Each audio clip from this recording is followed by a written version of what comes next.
میں نے انسا کے حق میں اپنے گھر کا آدھا حصہ لکھوا دیا۔ کیا کر رہے ہیں آپ؟ پیچھے ہٹیں۔ السلام علیکم دوستو، آج کے ایپیسوڈ میں جذبات، محبت، خوف اور خاندان کے اندر چلنے والے کشمکش نے کہانی کو ایک نئے موڑ پر لا کھڑا کیا ہے۔ سب سے پہلے دیکھتے ہیں انس اور انسا کو، جو ایک ہی کمرے میں ہونے کے باوجود ایک دوسرے سے جھنجھک رہے تھے۔ دونوں ایک دوسرے کا خیال رکھتے ہیں لیکن دل کی باتیں زبان پر نہیں لا پاتے۔ انس نے انسا کو یقین دلایا ہے کہ وہ اسے کبھی اکیلا محسوس نہیں ہونے دے گا، جبکہ انسا نے بھی یہ پہلی بار اس پر اعتماد کرنا شروع کر دیا ہے۔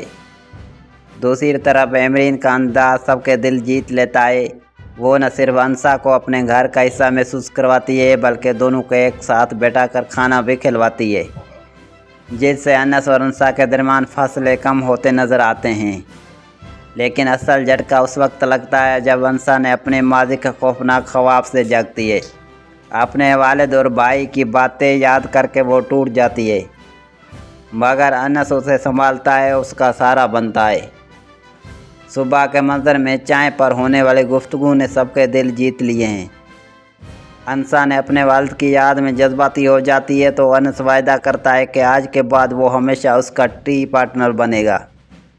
یہی منظر اس ایپیسوڈ کا سب سے خوبصورت لمحہ ثابت ہوتا ہے۔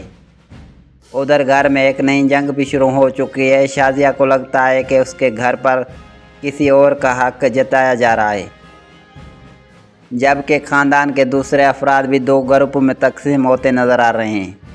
اور پھر آتا ہے ایپیسوڈ کا سب سے بڑا سین۔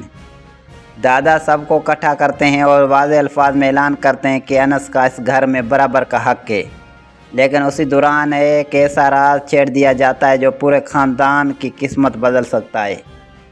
آخر انس اور دادا کے درمیان کون سا فیصلہ ہوا تھا؟ کیا یہ راز خاندان کو جوڑ دے گا یا ہمیشہ کے لیے توڑ دے گا؟ یہ جاننے کے لیے اگلا ایپیسوڈ ہرگز مت چھوڑیے۔ اگر آپ کو ہماری ریویو پسند آئی تو ویڈیو کو لائک کریں، چینل SN ڈرامہ ریویوز 1 کو سبسکرائب کریں اور کمنٹ میں ضرور بتائیں کیا دادا کا فیصلہ درست تھا یا نہیں۔ اللہ حافظ۔